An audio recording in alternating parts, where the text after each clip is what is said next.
Please subscribe for more facts and information on fish and fishing. The aquaculture of Nile tilapia goes back to ancient Egypt, where it was represented by the hieroglyph K1 of the Gardner list. Tilapia was a symbol of rebirthing Egyptian art, and was in addition associated with Hathor. It was also said to accompany and protect the sun god on his daily journey across the sky. Tilapia painted on tomb walls is reminiscent of spell 15 of the Book of the Dead, by which the deceased hopes to take his place in the sun boat. You see the tilapia in its true form at the turquoise pool, and I behold the tilapia in its true nature guiding the speedy boat in its waters. Tilapia were one of the three main types of fish caught in Talmudic times from the Sea of Galilee, specifically the Galilean comb, Sarotherodon galileus. Today, in modern Hebrew, the fish species is called amnoon, probably a compound of am, mother, and noon, fish. In English, it is sometimes known by the name St. Peter's fish, which comes from the story in the Gospel of Matthew about the Apostle Peter catching a fish that carried a coin in its mouth. Though the passage does not name the fish, while the name also applies to Zeus faber, a marine fish not found in the area, a few tilapia species, Sarotherodon galileus, Oreochromis aureus, Coptodon zili, and Tristramella, are found in the Sea of Galilee, where the author of the Gospel of Matthew recounts the event took place. These species have been the target of small-scale artisanal fisheries in the area for thousands of years.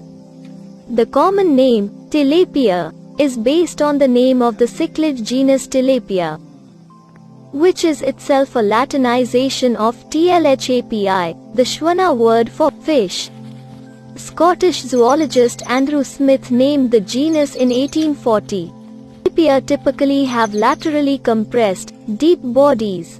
Like other cichlids, their lower pharyngeal bones are fused into a single tooth-bearing structure. A complex set of muscles allows the upper and lower pharyngeal bones to be used as a second set of jaws for processing food, allowing a division of labor between the true jaws and the pharyngeal jaws. This means they are efficient feeders that can capture and process a wide variety of food items. Their mouths are protrusible, usually bordered with wide and often swollen lips. The jaws have conical teeth. Typically, tilapia have a long dorsal fin and a lateral line that often breaks towards the end of the dorsal fin and starts again 2 or 3 rows of scales below. Some Nile tilapia can grow as long as 2.0 feet. Other than their temperature sensitivity, tilapia exist in or can adapt to a very wide range of conditions.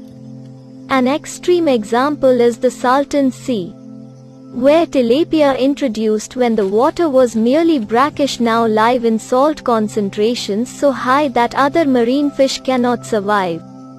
Tilapia are also known to be mouth-brooding species, which means they carry the fertilized eggs and young fish in their mouths for several days after the yolk sac is absorbed.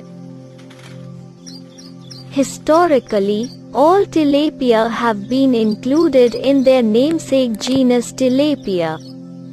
In recent decades, some were moved into a few other genera, notably Oreochromis and Sarotherodon.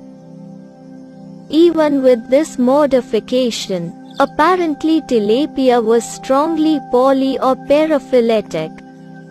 In 2013, a major taxonomic review resolved this by moving most former Tilapia spp to several other genera. As a consequence, none of the species that are of major economic importance remain in tilapia, but are instead placed in Coptodon, Oreochromis, and Sarotherodon. Tilapia as exotic species. Tilapia have been used as biological controls for certain aquatic plant problems. They have a preference for a floating aquatic plant, duckweed, but also consume some filamentous algae. In Kenya, tilapia were introduced to control mosquitoes, which were causing malaria, because they consume mosquito larvae, consequently reducing the numbers of adult female mosquitoes, the vector of the disease. These benefits are, however, frequently outweighed by the negative aspects of tilapia as invasive species. Tilapia are unable to survive in temperate climates because they require warm water. The pure strain of the blue tilapia, Oreochromis aureus, has the greatest cold tolerance and dies at 45 degrees Fahrenheit, 7 degrees Celsius. While all other species of tilapia die at a range of 52 to 62 degrees Fahrenheit, 11 to 17 degrees Celsius. As a result, they cannot invade temperate habitats and disrupt native ecologies in temperate zones. However, they have spread widely beyond their points of introduction in many fresh and brackish tropical and subtropical habitats, often disrupting native species significantly. Because of this, tilapia are on the IUCN's 100 of the world's worst alien invasive species list. In the United States, tilapia are found in much of the South, especially Florida and Texas, and as far north as Idaho, where they survive in power plant discharge zones. Tilapia are also currently stocked in the Phoenix, Arizona, canal system as an algal growth control measure. Many state fish and wildlife agencies in the United States, Australia, South Africa, and elsewhere consider them to be invasive species. Larger tilapia species are generally poor community aquarium fish because they eat plants, dig up the bottom, and race with other fish. The larger species are often raised as a food source, though, because they grow rapidly and tolerate high stocking densities and poor water quality. Smaller West African species, such as Coelotilapia joker and species from the crater lakes of Cameroon, are more popular. In specialized cichlid aquaria, tilapia can be mixed successfully with non-territorial cichlids, armored catfish, tinfoil barbs, garpike, and other robust fish. Some species, including Heterotilapia buttacoffrey, Coptodon rendali, Pelmatolapia maria, sea joker, and the brackish water Sarotherodon melanotheron, have attractive patterns and are quite decorative.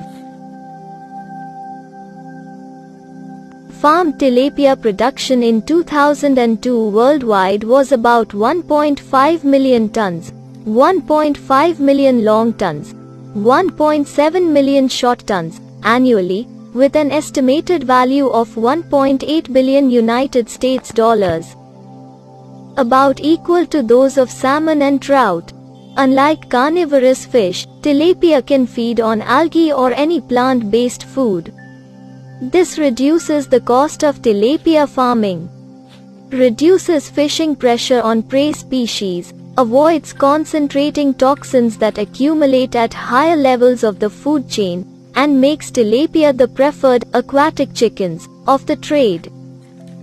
Because of their large size, rapid growth, and palatability, tilapia cichlids are the focus of major farming efforts, specifically various species of Oreochromis, Sarotherodon, and Coptodon, all were formerly in the namesake genus Tilapia. Like other large fish, they are a good source of protein and popular among artisanal and commercial fisheries. Most such fisheries were originally found in Africa, but outdoor fish farms in tropical countries, such as Papua New Guinea, the Philippines, and Indonesia, are underway in freshwater lakes. In temperate zone localities, tilapia farming operations require energy to warm the water to tropical temperatures. One method uses waste heat from factories and power stations. At 1.3 million tons per annum, China is the largest tilapia producer in the world, followed by Egypt with 0.5 million. The US, by comparison, produces 10,000 tons against a consumption of 2.5 million.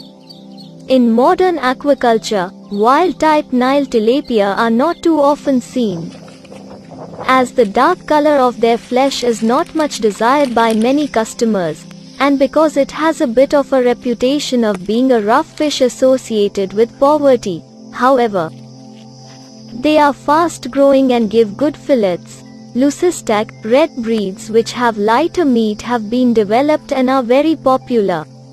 Hybrid stock is also used in aquaculture.